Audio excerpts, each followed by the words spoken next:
যাবি না? ওঠো, আসো এদিকে, আসো এদিকে তো আসো, আসো তোমাকে নিতে আসছি তো, আসো আসো, ওঠো তাড়াতাড়ি। তাহলে চলে গেলাম আমরা, ওই ওই শুভ। গাইস দেখো ওকে নিতে আসছি আর ও এখনো শেষে ঘুমোচ্ছে। এই সায়ন্তিকা, সবাই আয়না দেখছে। উঠ, ও যাবে না মনে হয়। কি রে, যাবে না পাপা? যাবে না? চলো চলো চলো, রেডি হও না কেন এখনো?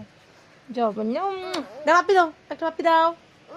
বুঝলো ভালো, এই তুই টক দই গন্ধ করিস কেন? ঘেমে গেছিস? সবুজের মতো। টক দই খাইছো? আমাকে একটু দাও না, আছে?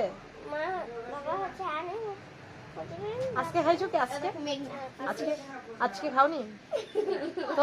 কালকে খেয়েছো, এখনো টক দই সেন্ড করে। এদিকে দেখো, এদিকে ভিডিও করছি তোমার, দেখো দেখো, এদিকে আসো, ওঠো ওঠো ওঠো ওঠো। যাবা তো নাকি? বলে আমি এই মামা বাড়ি যাবো এখন, রেডি হয়ে নাও, চলো চলো, আমি রেডি করে দিচ্ছি, মা আসুক তখন।